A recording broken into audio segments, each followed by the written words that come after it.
Hola, buenas a todos.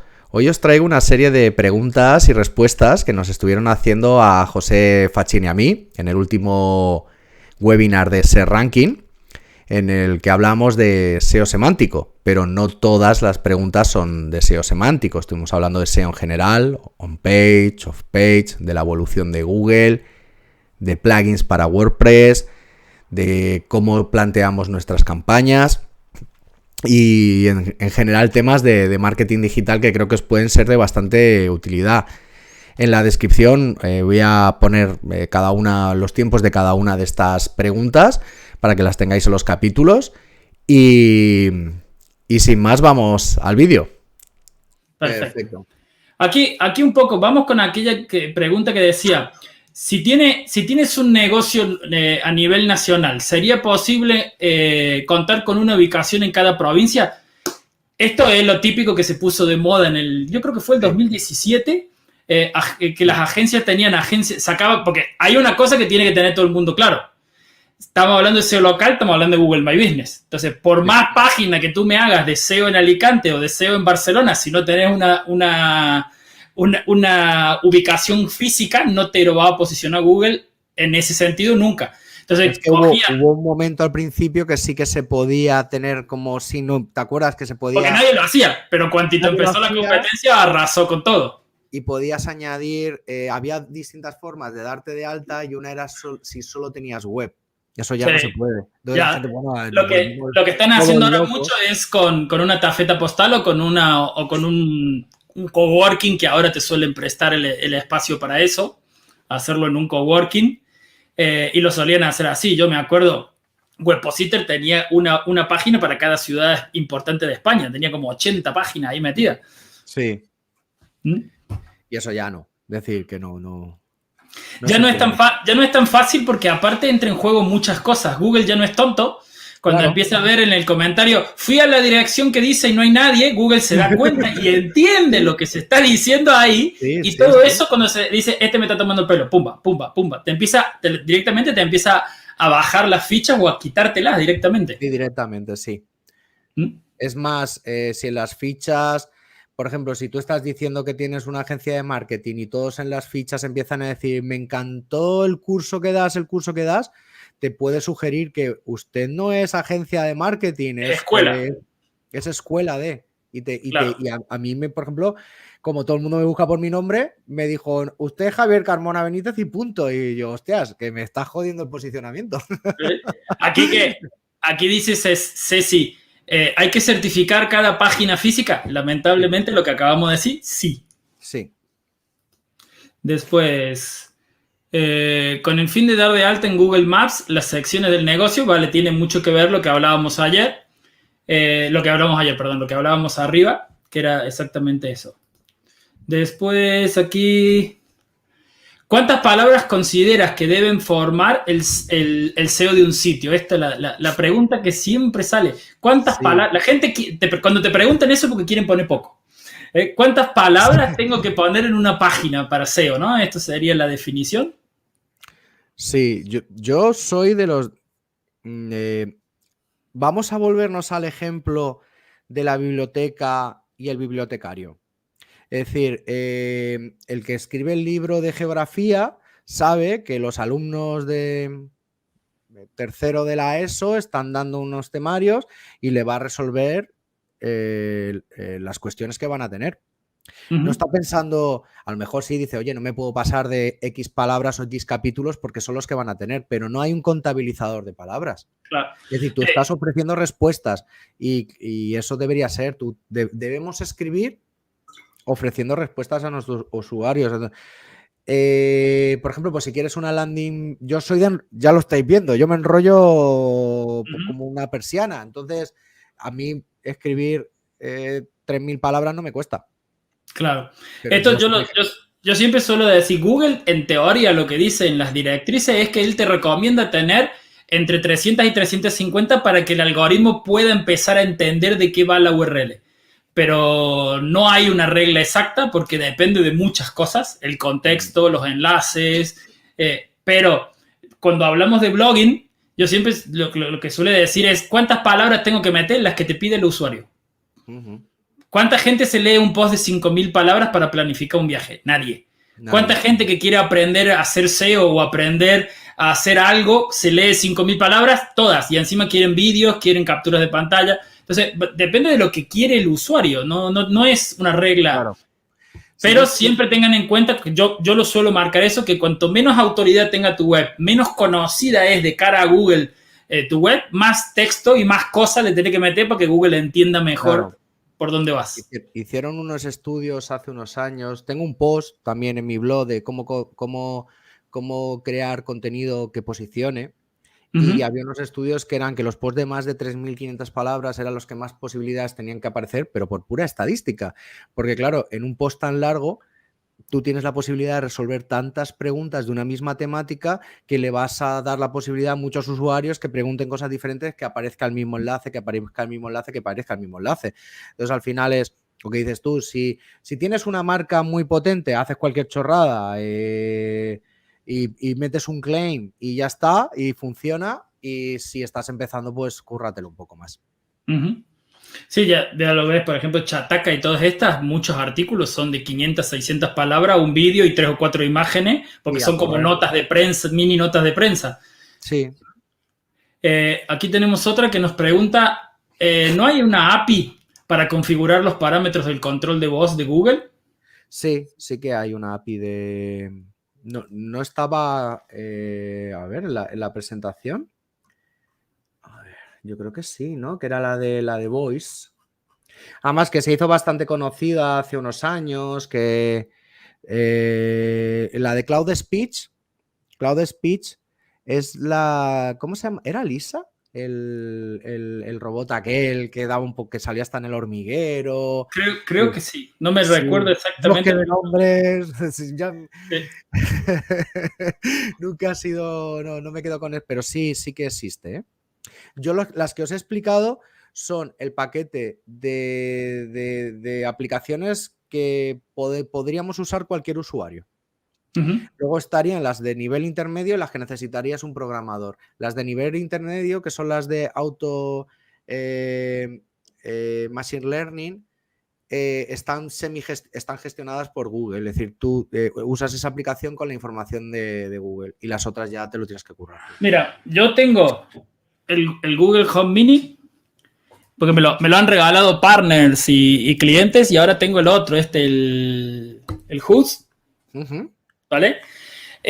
Literalmente, las búsquedas por voz, cuando uses el Google Home Mini, te lee la funcionalidad de la share. Chao. Chimpum.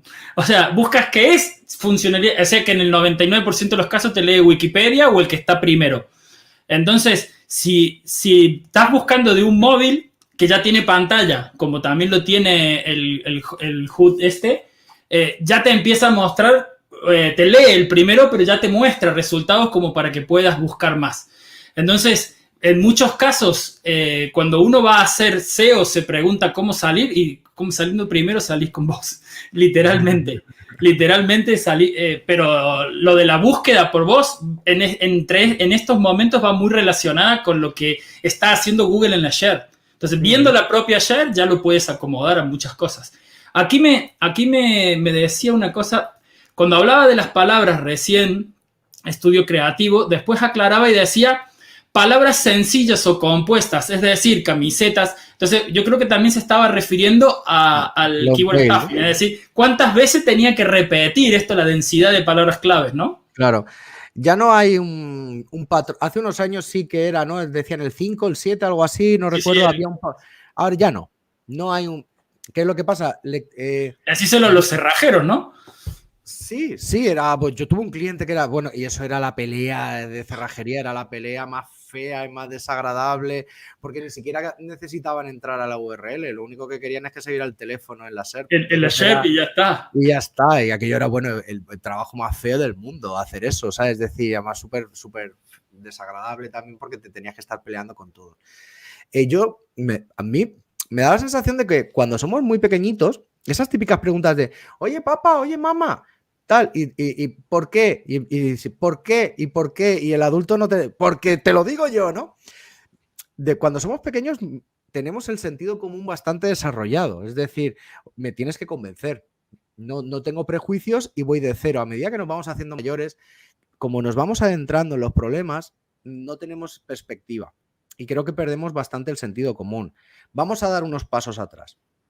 Vamos a retrotraernos. Olvidémonos de densidad de palabras clave. Olvidémonos de palabras clave, long tail, no. Piensa qué quiere tu usuario y resuélvele las preguntas. Resuélvele esas dudas con un contenido adecuado. Sí. Una vez hecho esto, existen muchas técnicas en SEO para estructurar los contenidos, para presentarlos de forma adecuada, para mejorar las densidades y que el robot te entienda mejor, etcétera. SEO on page, SEO off page, ¿vale? Pero lo primero, sentido común. Resuelve las dudas a tus clientes. Mira, a mí, yo suelo dar, a veces cuando en algunas clases suelo dar ejemplos de algunos posts que la palabra clave, entiéndase por palabra clave 2 o 3 términos, ¿no? Una de mid-time o long-time, no está escrita en el post nunca como sale. O está escrita una vez. Pero ¿qué pasa? Que si yo quiero crear página web, y estoy hablando de Joomla, de WordPress, de Magento, de tu casa online y de un montón de cosas, queda como explícito. Es más, si yo digo bancos de imágenes gratis y luego pongo FreePix y Pixabay, bla, bla, bla, estoy hablando de, o sea, no hace falta que repita bancos de imágenes gratis como loco, porque los propios nombres de las plataformas ya son entendidas como Google, como parte del contexto. Entonces, el tema de cuántas veces tengo que poner la palabra, ojo con eso, porque algunas veces por poner esa palabra te matas el CRO, es decir, la optimización de la conversión, y te matas algunas otras cosas que es más el pro que el beneficio, ¿no? Es más, yo creo que, ¿sabes qué puede pasar también? Que como eso, ahora Google nos dice, hace ya un par de años fue cuando dijo que no hacía falta ni poner palabras clave en los títulos. ¿Qué es lo que pasa? Que si no lo haces, estás jodido. A día de hoy se sigue. Pero, ¿por qué? Porque desde que Google lo dice hasta que esto termina surgiendo efecto, pasan un montón de años. Como decía antes, los cambios... Google, el móvil first, ¿no? Empezó con lo del móvil en 2016 y recién se hizo efectivo a finales del 2018, principio de 2019. Mira, no lo he comentado en las diapositivas porque me parecía que era ya como... Pero es que primero fue mobile first y ahora es IA first. Lo dijeron en 2019, pero es como, sinceramente, a mí no me engañas. Es decir, hasta que anda ya, hombre. Si todavía estamos con la densidad de palabras clave y spameando y el link building, al link building le metes ahí 100 enlaces y sigue funcionando. Sigue funcionando. Pues no me jodas. que eso, David Ayala tiene aquí en SERranking un artículo que habla precisamente del link building semántico. Y eso es una de las grandes cosas que, por ejemplo, el Anchor Text que tú lo nombraste en un momento, el link building que estés haciendo, hay muchas cosas que le ayudan a Google a entender el contexto temático, que no es solo el texto en sí que tú escribes. Si de repente tú estás escribiendo un artículo de crear página web y todos los enlaces que recibes son de SEO o de redes sociales, Google lo vas a marear. ¿Me entendés? O sea, tenés que, la temática relacionada, entiéndase temática relacionada, no idéntica, que veo muchos de estas así que hablan de una cosa y enlazan a lo mismo, que es como un déjà vu, pero eso también es decir, Google ya no sé, como tú dijiste, mujer, puedes estar diciendo 10.000 cosas, depende en el contexto que lo hagas. Pero esto es una definición muy simplista para que la gente de a pie, como nosotros lo entendamos. Claro. Un algoritmo lo piensa en todo el contexto de lo que domina Google, ¿no? ¿Cómo se puede...?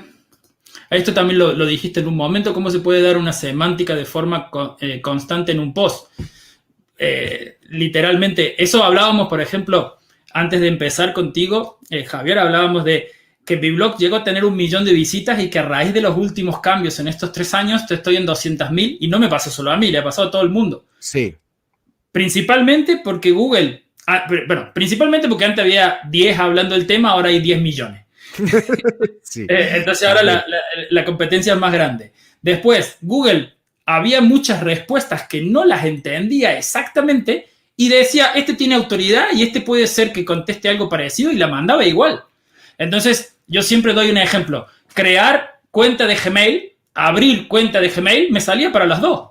Pero crear es la persona que no la tiene. Abrir, el que ya la tiene y la quiere abrir y no se acuerda cómo se abre. No sé si me... Entonces, en una época te posicionaba lo mismo, ahora busca dos respuestas diferentes. Entonces, esas cosas también hay que entenderlas como semántica. Entender que el contexto no es hablar de cualquier cosa, sino es referirse sin ser un loro y sin repetitivo al tema en contexto. La mejor forma de hacerlo en un post es no querer atacar todas las keywords con una sola URL, sino tener una estrategia de contenidos amplia en la que vayas segmentando ese tráfico y esas temáticas. Efectivamente. Hablar por temas, sí. Muy bien. Buen día. ¿Cuáles serían los primeros pasos para implementación del SEO semántico en una página web? Yo creo que has dicho la clave, la estrategia. Tener una estrategia de contenidos clara. Es decir, antes de ponernos a escribir, antes de nada, decir, ¿qué voy a ofrecer?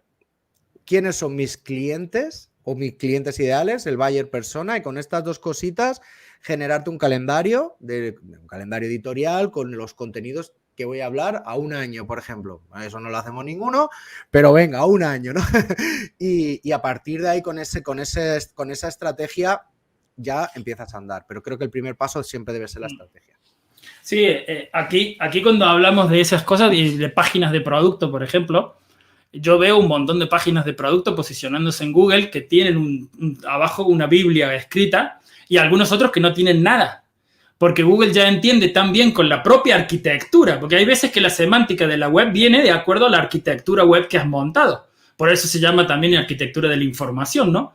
Entonces, también tienes que tener en cuenta no solamente la estructura temática de tu estrategia de contenidos, sino también tienes que ver que, mira, esto lo suelo decir siempre, en toda empresa hace SEO1 y el blog se lo dan al becario. Y entonces te lo cargas, ¿entendés?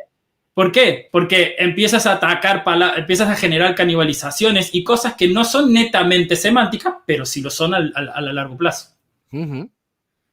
Sí. Este creo que lo contestaste durante la charla, pero más bien habla de cómo explicarle a nuestros clientes que todo es un proceso. Cuando lo adivines me lo cuentas porque todavía seguimos en el camino, ¿no? Sí. Pero es que siempre va a ser así, ¿no? Por ejemplo, hace poco entré una cuenta, ¿no? Una cosita muy chula y tal, ¿no? No, vamos a hacer, mira, planteamiento estratégico, un año, tal. Oye, el Black Friday llegamos, venga, vamos a hacer un testeo, tal. Mensaje de ayer, tenemos que vender ya. Y es claro, como, claro. Ayer, y dirá, pero ¿cómo? Pues, y el planteamiento está... Eso es así, es decir... Y no solo eso, sino que algunos clientes que empiezan, porque me dijeron, porque leí, porque vi... Bueno, esto ya es la pelea perdida, sí. Por eso te digo, el día que tú descubras cómo se puede llevar, porque encima cada cliente es un mundo, el día que descubras cómo se puede llevar esto, cuéntanoslo, hacemos un webinar aquí en vivo. Sí. Con todo lo de la IA, ¿cómo ha ido evolucionando desde 2015? Cada vez está más presente, es decir, el uso de los smartphones es la herramienta fundamental que ha hecho que se estandarice y que seamos cobayas, ¿no? Entonces, todavía le queda bastante, pero por ejemplo, pues ya hace un año, por ejemplo, yo necesitaba tener una aplicación para leer códigos QR. Ahora la propia cámara ya lee el código QR. Si yo ahora una foto con el propio teléfono, hago pap y hago así, le hago tal, ya me selecciona el texto. Puedo seleccionar el texto de una imagen con el propio teléfono. Es decir, que la evolución, yo creo que es eso, 2013, 2015... Mira, la cantidad de estos modelitos que ha pasado, cosas que hace 5 años se hacían hackeando el aparato, ahora ya vienen de serie. Esto ha evolucionado muchísimo. Muchísimo. Yo creo que es 2013, 2015, 2018, 2019 y espero que 2022, porque ha habido aquí un pequeño paroncillo, pero... Yo pongo la pregunta, pero creo que se contesta por sí sola, ¿no? Parte de la semántica en el SEO es entender qué tipo de formato usar para posicionar dependiendo de la intención de búsqueda de los usuarios, ¿sí? Ya la has contestado tú solo, Manuel. Es decir, que la semántica también es entender el contexto temático que quiere encontrar. Yo lo que suelo decir a la gente es, yo me acuerdo cuando empezó a hablarse de intención de búsqueda, todo el mundo dijo se murieron las keywords. No. Lo que se murió es la forma de entender la keyword. La keyword ya no es un término de búsqueda, sino es una intención. ¿Qué significa? Que ya importa más lo que el usuario quiere encontrar que lo que tú le quieres mostrar. Yo me acuerdo en mi época, 2012, 2013, el cliente te decía, pásame las keywords que ya tengo el contenido. ¿Verdad? Sí, porque se podía poner las meta keywords ahí a lo bestia. A lo bestia. Ahora la cosa es al revés. Es dime qué quieres posicionar y haremos estratégicamente un análisis de qué es lo que va y cómo lo vamos a hacer. Claro. Mira, es lo que hablábamos antes del link building. Recuerdo una conversación, ¿no? Porque yo siempre, ahora, hace años se ha puesto en moda. Muchos de lo que hemos comentado aquí son grandes consultores en SEO on Page. Era con el parche y el accio. En su época lo fueron, sí. Y claro, y yo pues desde mi posición, pues, tío, ¿cómo dices que el link building ya no funciona? Digo, no, el link building funciona. El que ya no funciona es el que tú hacías. Ese link building sí que se murió, pero el link building sí que funciona, porque ese link building semántico que estabas comentando antes es el que tenía que ser, es la lógica, es el sentido común. Crearme, yo decía, que necesito una temática, pues mira, me creo otra web de temática similar y me mando enlaces. Era como, eso es un poquito regul, ¿no? Bueno, el concepto del link building como tal es Black Hat, porque si lo lees a Google quiere link biting, es decir, crea el contenido y siéntate a esperar que te enlacen. Cebo de enlaces, sí, correcto. Sí. Aquí nos dice Braulio, ¿es bien complejo lo de la canalización? Sí, es muy complejo, es un mal endémico, sobre todo en webs grandes, antiguas o e-commerce. Y son cosas difíciles de generar contenido nuevo. Como sí. Yo tengo mi opinión bastante sencilla sobre el tema, pero cuéntanos. No, querría saberla porque, por ejemplo, a mí, por precisamente que soy una persona que me gusta escribir, voy a hablar de esto, porque, por ejemplo, yo cuando me viene un cliente, pues le hacemos un plan estratégico. Pero al final, casa de herrero, cuchillo de palo, pues te pones a, hoy voy a hablar de esto, hoy voy a hablar del otro. Y claro, llega un post de hace 5 años y te destroza, ¿eh? Sí, yo literalmente, como tú dijiste, mi blog tiene, yo en mi día cuando creé mi blog lo creé pensando, por eso se llama josefachin.com, encontrar un hueco en el mundo de internet. Después con el tiempo lo empecé, a los meses me refiero, lo empecé a hacer que iba contando lo que iba aprendiendo. Después cuando ya estuve más aprendido, empecé a transformarlo en una especie de Wikipedia para cualquier persona del sector del marketing. Entonces ahí encontrás temas de tecnología relacionadas con el marketing, temas de SEO. Entonces, ¿qué sucedía? Muchos contenidos que yo escribí en mis primeras épocas ya no tienen ningún sentido de ser. Entonces, muchos de esos contenidos, para evitar estos problemas, ¿qué hice? Los actualicé. Los que no eran imposibles porque no había de dónde pillarlos para actualizarlos, me los cargué y los redireccioné, o directamente algunos que me apetecía porque me daba nostalgia y me acordaba de ese post como el primero que escribí y cosas así, un no index y ahí se quedaron. Y ahí se quedaron. Mira, el no index es una solución para o un canonical, que no soy muy amigo en estos casos del canonical porque Google lo va a pillar y... Google lo puede llegar a pillar, pero normalmente la mejor solución es mantener una estrategia de contenidos que no sea esclava. Yo veo muchas webs que utilizan números, fechas y cosas en las URLs cuando crean los artículos, que eso hace que estés enganchado. Entonces, si yo voy a sacar tendencias 2020, saco un post de tendencia y en el título pongo 2020, lo vuelvo a actualizar y lo voy reciclando el mismo post o cosas así. Mira, yo la estrategia de las fechas la usaba mucho en 2017 o por ahí. Porque en esa época era el boom. Claro, y era el boom. ¿Y qué pasa? Que desde hace un par de años para acá las he ido quitando en todos lados. Sí. Al final dices, tampoco tengo tanto tiempo, tengo vida, pero yo espero que Google mejore la inteligencia artificial porque, por ejemplo, YouTube, el que triunfa es el que habla solo de un tema. Y al final, personas que tenemos, como yo empezaba a decir, digo, tengo como un perfil similar al tuyo, salvando la distancia, pero bueno, que yo también me quise coger mi web desde 2013, cuando la de Javier Carmona Benítez. Me creé mi marca y además yo le doy a muchos palos y me gustan distintos temas. Por ejemplo, aquí se veía uno tal geek, yo soy un geek, me encanta. Entonces, joder, no poder hablar de lo que me dé la gana en mi sitio y que esto me esté perjudicando, qué rollo, ¿no? Es decir, podías ser relativamente inteligente y que en tu sitio pudieras tener diferentes categorías y que te las Sí. posicionara en cada un lado. Hoy en día todavía no estamos en ese punto. Lo digo para que aquellos que quieran hacer una estrategia a cliente que te paga y te va a exigir que hablen de una temática y de que de ahí no se salgan. Al menos ese es mi consejo. Que no se salgan demasiado del contexto, ¿no? Sí, sí, porque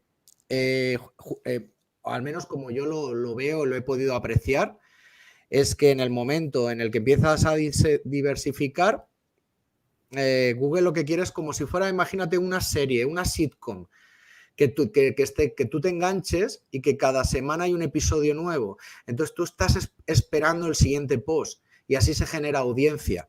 Pero claro, imaginaos una discoteca que un día te ponen rock, al día siguiente te ponen reggaetón y otro día te ponen metal. ¿Quién va a esa discoteca? La gente va porque sabe lo que va. No tiene un estilo, ¿no? O un grupo de música que vaya tocando cosas distintas cada rato. Diferentes. Entonces Google quiere eso y a mí eso me parece que es destrozar el arte, destrozar la creatividad de aquellas personas. Entonces, si te quieres crear tu marca y es tu juguete y hace lo que... Pues perfecto. Pero a nivel de cliente, mi consejo es, va a vender esto y vamos por aquí. Esto también es un tema interesante que nos vuelve a decir Manuel. ¿Cómo influye el tema de los modismos de acuerdo al país en el que estemos hablando el mismo idioma con la inteligencia artificial? Yo, por ejemplo, yo trabajo con dos redactores, una chica y un chico. La chica es española y el chico es mexicano. Y yo lo que estoy haciendo es que sea bastante neutro. A veces, aposta, suelto alguna cosita así más típica de México o algún... por ejemplo, los de Alicante, los de la Comunidad Valenciana, decimos mucho che. Y a veces escribiendo digo, che, me caguen. Y parece que soy un argentino. Parece un porteño, ¿no? Que el porteño dice mucho. Sí, sí, sí. Pero al fin, por lo menos mi público es español-México. España-México, España-México, luego Colombia, Argentina, pero México es un reguero de marketingianos brutal, de gente que... Entonces, lo ideal en estos casos es, como decía antes José, olvidarte de las fechas y a no ser que quieras vender productos en una localidad, también olvidarte un poco de las... De los de las modismos. zonas. Sí, de la zona de los modismos. Yo lo veo así, pero... Yo trato de siempre que el lenguaje que utilices sea medio neutro, excepto que te defina. Sí. ¿Qué quiero decir con que te defina? Yo soy argentino, aunque vivo hace más de 20 años en España, soy argentino. Entonces, en algunos posts míos encontrarás os he dicho y en otros les he dicho. Entonces, hay veces que lo trato de cambiar y otras veces que lo dejo a posta, porque es como una marca. Claro. Y no afecta. El che que te decía claro. Yo, es que yo lo uso hablando. Claro, esto no te va a afectar mucho porque a nivel localía no es lo único que se ve. El idioma no deja de ser una de las tantas patas a nivel localía. Yo, desde España, con muy poco link building mexicano, voy a salir en primeras posiciones en México siempre y cuando no tenga alguien autóctono que tenga más autoridad o que tenga algo más que yo, porque con eso ya me va a ganar. Que eso también ha afectado mucho. Yo en el 2019, que tenía 1 millón de visitas, por lo menos 300.000 personas eran mexicanas. A día de hoy son 40.000. ¿Por qué? Porque México ha crecido a nivel marketing tanto que ya hay competencia local que te empieza a sacar de la share, ¿no? Y eso pasa en todo, en el e-commerce también. A nivel de marketing, por ejemplo, Manuel, si lo que quisieras es usar ciertos modismos para generar polémica, que eso pasa mucho, es decir, muchas veces las campañas que hacen las grandes marcas ya vienen con cierto problema o polémica para dar de qué hablar en redes. Es decir, tú puedes, por ejemplo, si estás hablando, pones que eres geek, ¿no? Si estás hablando de Goku, pues a lo mejor si pones como es aquí el Kamehame y Sí, sí, sí. ¿Sabes a lo que quiero decir? No, es el Guasón o el Joker, ¿no? Si a lo mejor tienes un público de un sitio, es que yo como los veía en catalán de pequeño era onda vital, ¿vale? La onda vital, bueno, eso pones onda vital y todos los mexicanos a tirarle piedras a los españoles y tal, porque Goku es Kameha o tal, ¿no? Entonces, Sí, sí. ¿qué pasa? Que lo puedes generar un poco para que luego la gente comenta, se pica, lo comparte, mira el capullo, que eso, y tú luego, ay, no, es que yo soy de aquí y tal, y ya le puedes sacar partido a los modismos. Yo no soy muy agresivo en mis técnicas de marketing y no lo suelo aconsejar, pero las grandes marcas sí que lo hacen. Aquí Julián nos dice que si un email o un post tiene spam words, me imagino que se referirá a keyword stuffing en un post. Yo creo que esto es más para newsletter, es decir... Porque si te referías a spam puro y duro, hay herramientas que más que la newsletter es el email desde el que se envía, está en lista de spam o no. Claro. Y si te refieres a keyword stuffing, en WordPress yo a Zorran Map te lo dicen, y si no hay un montón de herramientas en las que tú puedes meter el texto y te dice la cantidad y casi todos son gratis, te dice la cantidad de veces que repites cada palabra y todo eso. Si no te quieres complicar la vida, si estás hablando de un post, es decir, tú piensas, si yo ahora voy a, por ejemplo, hablar de SEO semántico. En el SEO semántico, los consultores de SEO semántico nos dedicamos a realizar acciones de SEO semántico para que nuestros clientes que nos contratan de SEO semántico vean que hacemos un buen SEO semántico. Eso así nadie habla, pero es que así se hacen muchas veces los contenidos. Entonces, Y si te tanto. refieres, el spam es repetir eso muchísimas veces hasta que es absurdo. Si te refieres a palabras spam, puramente spam, es que en email marketing, por ejemplo, pues intenta no usar gratis, el ofertón, tal, en tus asuntos, porque es muy probable que te manden a spam. Pero bueno, como ahora todo llega a spam, tampoco te preocupes tanto. Y después la pregunta, ¿yo a Zorran Map? Ah. A ver, es que ningún plugin te posiciona, lo que te da es información. No, pero yo tengo todos los relojitos en verde. Yo, por ejemplo, a mí me da pereza en mi sitio cambiarme ahora de Yoast a Rank Math, es decir, me da, pero por ejemplo, los nuevos sitios les estoy poniendo Rank Math. Yo estoy haciendo algo parecido. El mío, el de la escuela lo tengo en Yoast, pero muchos de los nuevos, porque hay cosas que Yoast ya no te da y te las da solo en la versión de pago que Rank Map por ahora te las está dando. Claro. Entonces, Pero en el fondo, si quieres ahorrarte, por ejemplo, redirecciones, Rank Map te lo trae. Yoast tenés que o poner otro plugin o pagar. sí, Entonces, eso, pero en el fondo, sin usar ninguno de los dos, también podés hacer SEO. Las redirecciones las puedes hacer a través HT Access o lo que sea. Access, y las metas y todo las pones a pelo y ya está. Y cuando tienes experiencia, si quieres una web ligera, no le pongas ningún plugin. Claro, porque inclusive eso, el plugin también te genera carga, ¿no? Claro. Algunos, te digo que queda un chorro, porque a medida que vamos, esto, por eso te decía yo al principio que no te pongas nervioso con las preguntas, porque como con Sergio hemos hecho un estilo de estos webinars, como que la gente apenas empiezas a contestar se genera más, porque se están viendo que responden, entonces Entonces, ahora, por ejemplo, después de esta quedan más o menos unas 20 preguntas más. O sea, para que tenga una idea. Yo he venido aquí a resolver dudas y vamos a tratar de llegar hasta donde nos dé el aliento. Sí. ¿Algún consejo para realizar de buena manera SEO semántico? Creo que con el concepto de copywriting y de SEO copywriting ya tienes una buena técnica. Es decir, la estrategia, genérate, como hablábamos antes, un calendario de contenidos y luego aplica técnicas de copywriting a tu contenido. Y con eso, si luego pues has seguido los blogs recomendados, tienes información más que de sobra. Pero que el concepto de SEO copywriter es que no está muy extendido y la verdad que no sé por qué no lo usamos más, ¿no? Estaría Yo lo intento soltar ahí de vez en cuando a ver si cala, porque yo no me lo he inventado, está ahí. Es como, oye, mola, ¿no? Sacar un titulillo nuevo, ¿no? Seguro que si nos ponemos, José, ahora a posicionarnos como SEO copywriter, en un año y medio están todas las SERPs llenas de SEO copywriters. Ya ahí, ya hay SEO, ya, es más, tú pones SEO y Google ya te está diciendo SEO copywriting. Y ya tienes a varias webs por ahí dando vuelta, hablando del tema, ya la temática ya empieza a ser entendida. Lo que pasa es que siempre me gusta hacer una salvedad. SEO, copywriting, porque hay muy poca gente que se va a dedicar a escribir y a hacer SEO al mismo tiempo. Lo que se refiere es un copy, una redacción que no solo sea pensada como copy, sino que también favorezca el SEO.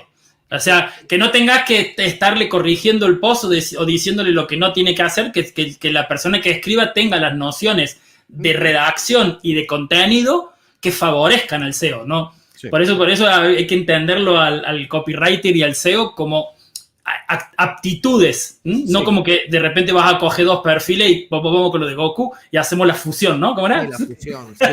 Porque son perfiles de trabajo diferentes, pero en algunos casos pues se pueden complementar. Se pueden complementar y lo puedes aprender si le dedicas tiempo. A ver, aquí nos dice, si ofreces muchos productos diferentes en un mismo sector, es preferible atacar los productos uno por uno, creando todo el contenido que pueda ser interesante de cada producto antes de pasar al siguiente. No lo termino de pillar, pero creo que aquí lo mejor es hablar más que de productos, de categorías de productos. Entonces, si las categorías de productos están relacionadas, es decir, yo aquí muchas veces lo pienso como si hiciera una campaña de Google Ads. Si puedo meter todo en la misma campaña en diferentes categorías de anuncios, me valdría. Es decir, por ejemplo, pues una tienda online puede tener camisetas geeks, camisetas del Día del Padre, pues son todo camisetas. Pero claro, ¿qué es lo que hablábamos antes de PC Componentes, ¿no? Que ahora PC Componentes era una tienda de informática y ahora pues te puedes encontrar patinetes, lavadoras, es más un MediaMarkt. Bueno, yo suelo también siempre decir, mira el Corte Inglés, mira Amazon mismo, o sea, si tú haces una buena categorización o sección de la web, porque lo puedes sacar en subdominio, lo puedes sacar en subcarpeta, si tú puedes tener, porque lo que pasa es que la mayoría de la gente piensa en web como la web mía de mi blog, no, piensa en una web como que, ¿cuál es la home del blog? Y podés tener 5 home. Claro, hay una que es la home principal, pero cada sección tiene su propia home. Entonces porque esto también tiene que ver con lo de profundidades, con un montón de temas. Mira, por ejemplo, como el Corte Inglés y Amazon, los dos han seguido la misma estrategia. En sus e-commerce, tú, por ejemplo, en Amazon estás o en el Corte Inglés estás bicheando y cuando quieres ir al supermercado es como otra home. Es decir, parece que está, pero no es la misma tienda. Estás en otro sitio. En Amazon incluso tienes diferentes tiendas. Pues tienes la del día, tienes la del fresh y son diferentes como plataformas con entornos no exactamente iguales. Entonces, ahí sí que podrías generar como un holding de empresas, como si fuera Inditex, y dentro tienes distintas submarcas. Desarróllalo bien. Bien separaditos en secciones y dentro de las secciones categorías, o si le quieras llamar megacategorías, categorías, subcategorías, como lo quieras llamar. Yo creo que la base aquí es Everent. La base aquí es una buena arquitectura y después de ahí trabajarla.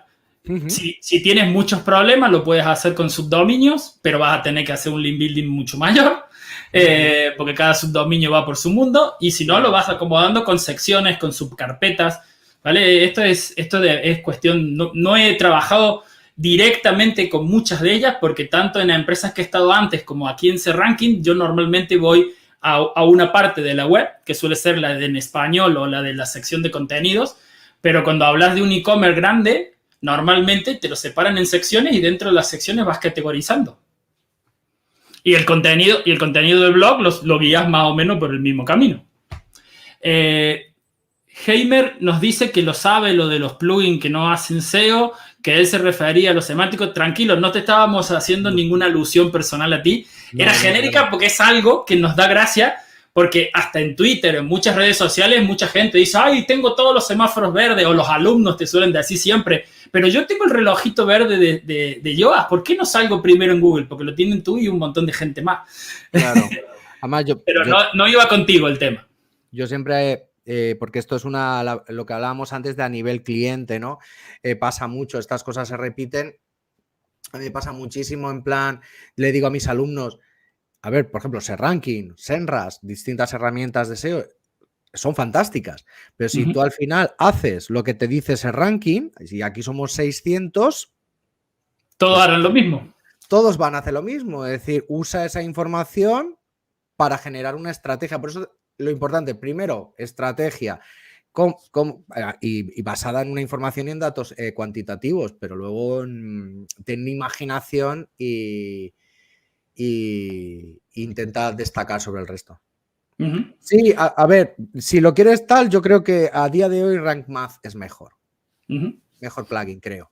El tema del contenido, como dice él, ten en cuenta que tanto Rank Math como Yoast van al contenido, no deja de ser un algoritmo. Quiere decir que lo que te está diciendo es lo que alguien le programó primero. Quiere decir que si el que lo programó no tenía idea, te está dando un consejo erróneo, pero bueno, lo que te dice en la parte, por ejemplo, de Yoast de calidad del contenido, te está diciendo muchas palabras sin punto, muchos párrafos, muchos renglones para un párrafo. Tenés más de 300 entre título y título. Empiezan muchas frases con la misma palabra. Eso no es semántica en sí, sino es redacción. Es decir, experiencia de usuario, ¿no? No hagas un contenido que el usuario quede aburrido de lo que está leyendo o con la lengua afuera porque no hay respiraciones ni hay... Como los periódicos de antes que eran 60 renglones cada párrafo, ¿no? Sí, que era todo así, en una línea de tal, sí. Claro. Al final te está hablando de gramática, de redacción, pero no te está hablando de semántica, claro. Y una cosa suma la otra, y suma la otra, y suma la otra, y suma la otra. Es así. La verdad que yo a día de hoy te podría decir que se me haría... Es más, por ejemplo, cuando trabajo en PrestaShop o en alguna web a medida, la optimización del contenido lo hago en un WordPress, porque tengo el plugin y le digo lo que tal cual, y menos los enlaces salientes internos, el resto y si ya he hablado de ese tema, ¿vale? Por ejemplo, con Yoast, el resto me lo da, ¿no? Entonces es muy rápido porque lo paso, digo, vale, bien, está más o menos bien, boom, me llevo el HTML a donde sea, ¿no? Esta pregunta aquí en España, que cada vez hay más follón con el tema idiomático, esa pregunta la solemos tratar mucho con clientes. ¿Qué opinas tú? Si la web está bien programada y es una traducción, pues dependiendo del buscador, del formato de buscador, es decir, del lenguaje del buscador que esté usando, por ejemplo, si estás en Cataluña y tú tienes por defecto WebCat, pues te van a aparecer los contenidos que estén en catalán por delante de los que estén en español. ¿Qué es lo que pasa? Que aquí, a nivel semántico, le podríamos dar una vuelta y decir, si el perfil, por ejemplo, vámonos más lejos, ¿no?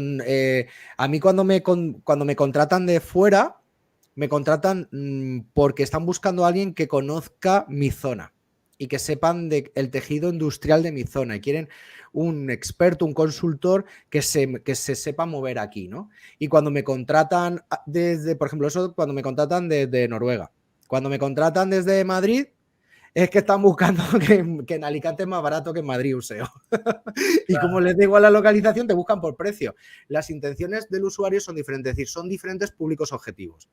Si tuvieras que tu público objetivo catalán es diferente que tu público objetivo español, te diría que podrías redactar el texto de forma diferente, aplicando todo lo que hemos visto de la semántica, para que no sea una transcripción literal. ¿Vale la pena? Sí. Te vale, es decir, a largo plazo, pero claro, es el esfuerzo, ¿no? Si tienes tiempo limitado y tienes que, por ejemplo, yo ahora me he metido en un follón, porque con el AMP, bueno, ahora hago un post y tengo que hacerlo. Por ejemplo, eso a los clientes no os lo hago así. Versión escritorio, versión mobile y versión AMP. Porque si la versión mobile AMP le dejo el mismo código, como el AMP no lee el CSS, me sale un churro horrible. Entonces, cada vez que hago un post, me toca hacerlo 3 veces. Y mi web es multidioma, no lo hago en inglés. Anda, hombre, me voy a poner yo. Es decir, que voy a estar un día entero para un post, no me sale a cuenta, no voy a tener un retorno de la inversión nunca. Entonces, yo creo que ahí le has dado la clave, lo del retorno de la inversión. Yo tengo un par de clientes, sobre todo uno que es una clínica odontológica aquí en Barcelona, y lo que hemos hecho es todas las páginas principales, home y páginas de servicio, las hemos puesto en 3 idiomas, español, catalán e inglés, porque trabajan también como el dueño de la clínica, da clases y conferencias en el extranjero, también les suelen venir clientes de fuera, pero la estrategia de contenido del blog la hemos hecho solo en español. ¿Y qué pasa? De repente, palabras claves comerciales, ¿no? Muy potentes en español que nos cuesta entrar en primera página, en catalán ya estamos entre los primeros porque también hay mucho menos competencia. Entonces, hay que tener un poco ahí también entender el retorno de esa inversión. Voy a traducir todo a mi web porque quiero, decisión tuya. Pero si no, hay veces que no necesitas traducir toda tu web. Que con hacer algunos segmentos y algunas cosas es suficiente. El home y el contacto y el quiénes somos, claro. Porque otra de las cosas que yo también a veces marco, que puedo estar yo siempre suelo decir que hay el SEO y después está lo que yo hago, ¿no? que hay veces que yo hago cosas porque yo creo que es así y porque me parece que es así. Obviamente que no son todas porque tampoco es así, pero yo también suelo decir que no entendamos todo como SEO internacional. Porque que yo tenga mi web en inglés no me va a hacer salir primero en Estados Unidos ni en Inglaterra si yo no hago una estrategia enfocada allí. Link building, imagen de marca, CDN y bla, bla, bla. Entonces, tener tu web en diferentes idiomas simplemente lo haces en muchos casos por ser multilingüe por el tipo de usuario que te está viniendo. Claro, entonces, ¿para qué querés todo el contenido en diferentes idiomas si no tenés posibilidad de posicionarlo? Estás duplicando el costo, tiempo, dinero de la estrategia. Claro, si a lo mejor todo tu público es catalán y todo el mundo habla en catalán, pues yo lo dejaría todo en catalán. Claro. No, yo te escucho una vez. Te puede haber salido algún problema. Vale. Pero yo lo haría así. Lo bueno que tiene ahora el tema del multidioma en sentido local es que es mucho más fácil, no tenés que estarte preocupando por link building ni por CDN, porque no deja de ser los 2 idiomas en la misma localidad, ¿no? Por decirlo de una manera. Pero es cuestión de, mientras que tengas un buen HRLAN acomodadito y bien el código bien finito para que Google entienda que esto es una cosa y esto es otra. Yo te digo, tengo un cliente que cuando lo buscas desde Barcelona te sale la web en catalán, la home, aunque pongas su nombre de marca, porque el nombre de marca es genérico, porque es medio como inglés. Entonces, tú pones su nombre, aquí en Barcelona te sale la de catalán. Cuando lo pones en Madrid te sale la de español. ¿Eso qué significa? Que Google ya no es gilipollas, se da cuenta y trata de mostrarte de acuerdo al lugar en donde estás, también de las costumbres idiomáticas de ese lugar. Claro. Bueno. ¿Le ha quedado a mí el claro? Ya tenemos, mira, aquí. A ver, la última, si podemos, el tema de rellenar los datos para Google. Digamos, teléfono, dirección, como comentas en la presentación. En mi caso, que trabajo solo a distancia y estoy en Alemania, ¿eso ayuda o perjudica el SEO? Sí, digamos que a Google hay que decirle la verdad, porque te va a terminar pillando. Entonces, como decía José antes, si hay un comentario y alguien dice es que no te he encontrado en la localización que estás, te pueden bloquear la cuenta fácilmente. Entonces, si puedes tener tu apartado de correos o tienes una oficina, un coworking y tal, y bien, pero si no añadir fichas en Google, porque cada vez están más puñeteros. Sí, porque, y si lo hablas a nivel de página, que tú le pongas el teléfono de Alemania, porque tú estás en Alemania, pero estás haciendo una estrategia en España, no pasa nada. Eso sí, vas a tener mucho menos llamadas porque muy poca gente te va a llamar a un teléfono extranjero. Te convendría comprar algún teléfono local que redirija para allá, porque yo normalmente una web, no sé a qué te dedicas, Joandra, no sé a qué te dedicas, pero yo normalmente no llamaría a un call center en Alemania ni en Rusia. Me daría hasta miedo comprar, Sí. ¿vale? Excepto que sea Zalando, que uno sabe que es alemán y lo conoce todo Dios, ¿no? Pero yo trataría de hacerlo local, pero por una cuestión más que de Google, de la seguridad que le brindas al usuario. Pero hay que entender muchas cosas. Yo cuando empecé con mi escuela en el 2018, que la web la sacamos a finales del 2017, principios del 2018, tú buscabas curso de SEO y te salía Romuald Fons y te salían todos los online. Pero ahora tú buscas curso de SEO y cuando lo buscas en Barcelona te salen unos, cuando los buscas en Madrid te salen otros, por más que no le pongan la coletilla Madrid. Porque con la geolocalización o la triangulación del 3G o 4G, Google ya sabe dónde está y le da más prioridad a lo que tú tienes cerca, porque se da cuenta que mucha gente que quiere hacer un curso ya le pondría online si lo quiere hacer online. ¿Entendés? Entonces, eso depende de muchas cosas. Quizá si eres consultor SEO y estás en Alemania, muy difícilmente salgas para consultor SEO Madrid, pero para consultor SEO a secas, depende de dónde te busquen, pero es que sí. Mira, un ejemplo que creo que con esto se va a entender bastante. Por irnos del SEO nos vamos a Facebook, ¿no? En las campañas de business. Sí. Si tú haces una campaña business, por ejemplo, que se mueva en todos los países de habla español, de habla latina, ¿vale? Argentina, Colombia, Chile, Perú, tal, España, y quieres hacer que te ponga, no sé si habéis hecho alguna campañas, que añadir el botón de llamada.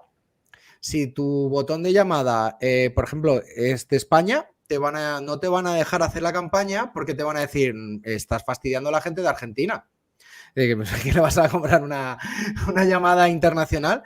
Y entonces, si quieres hacer la campaña con botón de llamada, tienes que hacerla solo en tu país. ¿Qué quiero decir por esto? Claro. Que si tú, por ejemplo, estás trabajando en Alemania y les vas a poner un número de Alemania, pero tus clientes están en España, pues no te está ayudando demasiado. Pues a lo mejor añaden métodos alternativos como claro. Las reuniones las hacemos por videoconferencia.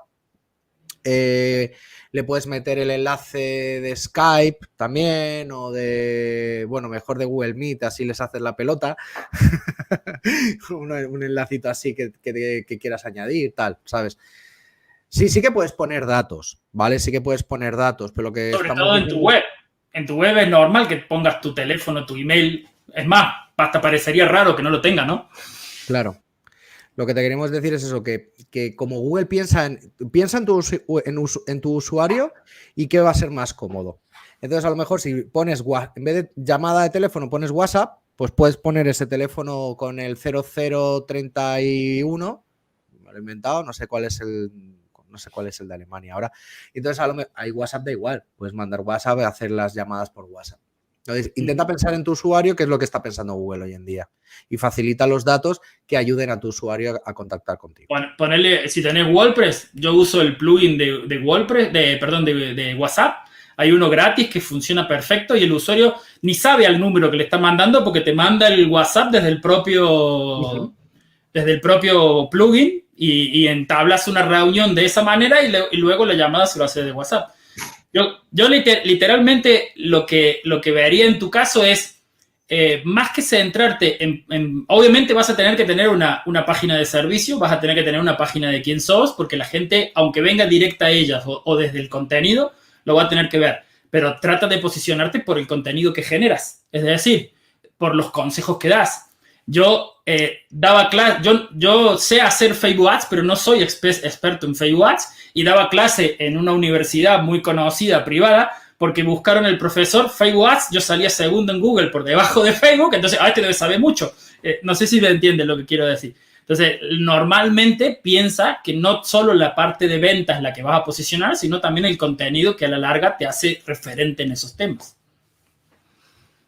Sí, 49, me parecía que era 49 Alemania. Dice que muchas gracias. Y aquí, vamos, ¿han quedado alguna? Pido disculpas a los que han quedado por ahí colgados. No podemos, ya son casi las 6 de la tarde. Pero vamos con la última, porque me parece muy interesante lo que está diciendo él, pero no solamente lo que da, por SEO y por muchas cosas, pero esto es algo muy común. Se maneja un tema con los que los traductores, por lo que está diciendo en el contexto, me imagino que se refiere a Google Translator o al de Amazon o al de Bing, no deben ser utilizados para generar contenido en otro idioma y esto lo penaliza Google según su experiencia. ¿Qué piensan? O sea, la experiencia nuestra. Los traductores estos automáticos, ¿no? El plugin que te traduce la página, eso es una traducción, no aporta valor. Entonces, yo prefiero no usarlo. No sé hasta qué punto puede penalizar. La verdad que no he visto que penalice en ningún caso.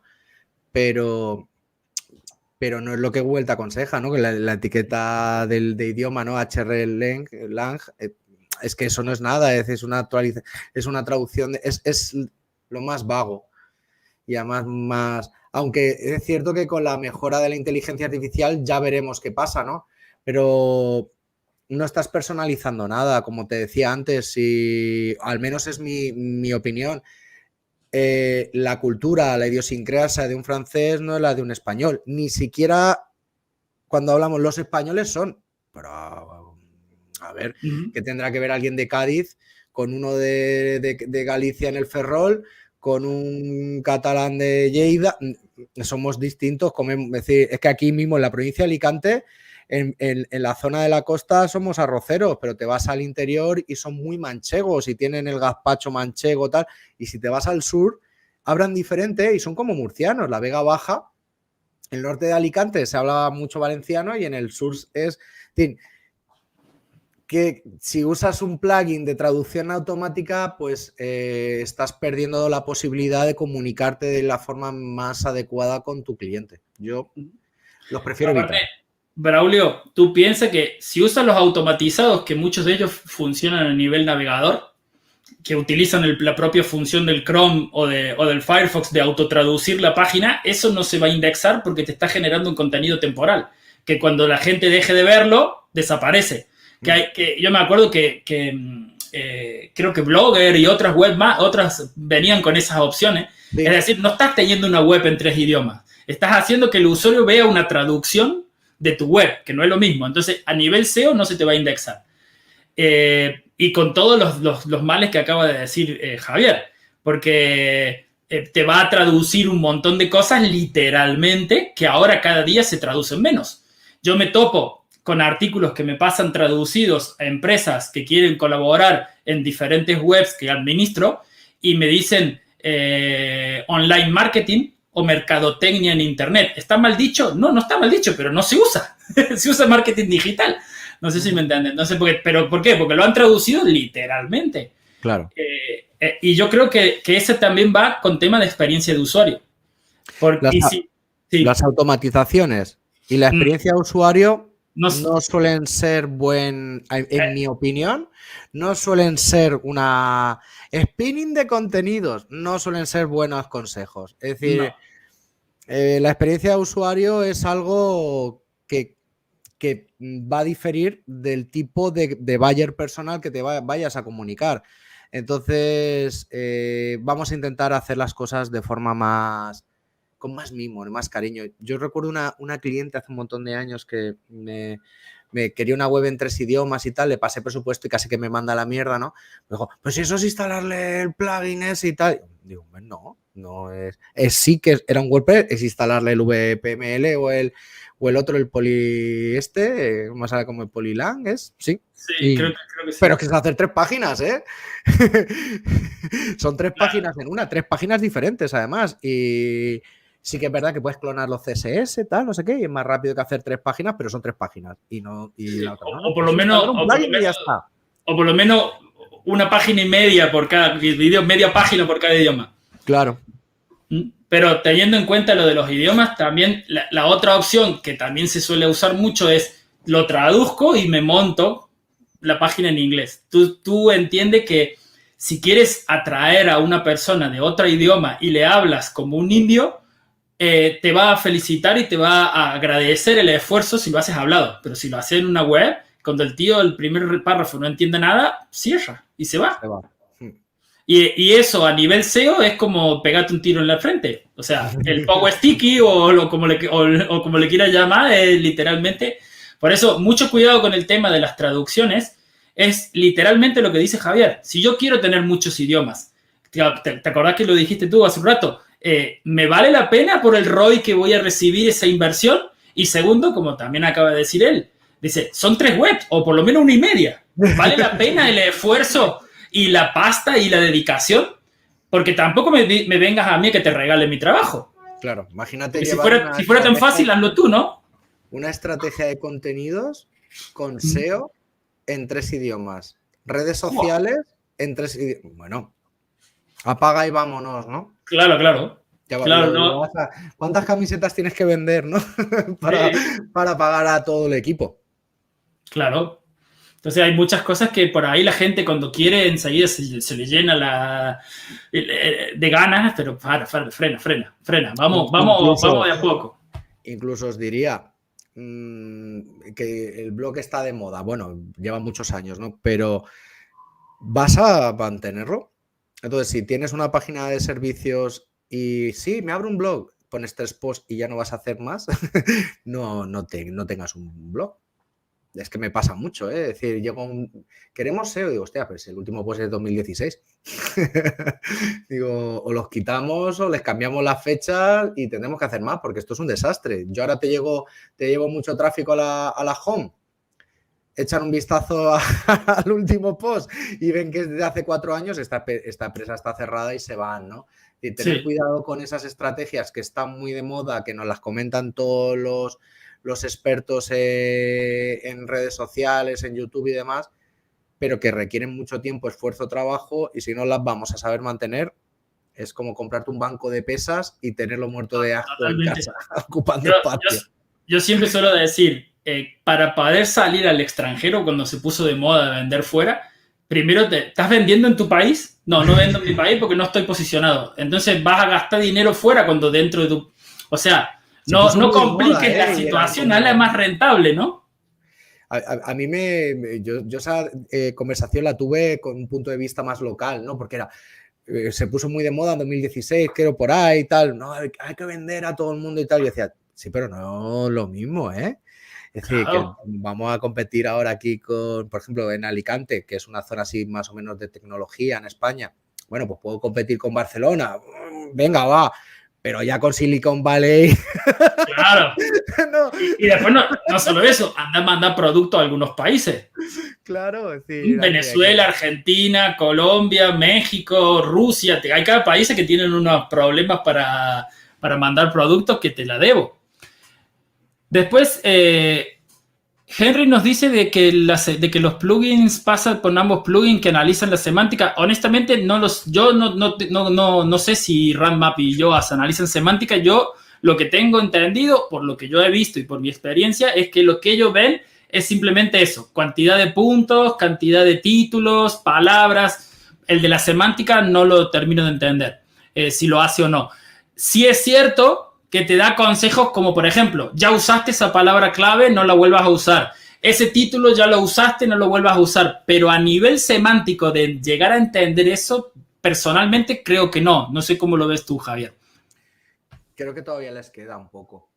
Porque... Son más chivatos de analizar A es igual a A, B es igual a B y ya está, ¿no? Es un punto... ¿Qué es lo que pasa? Que, por ejemplo, si...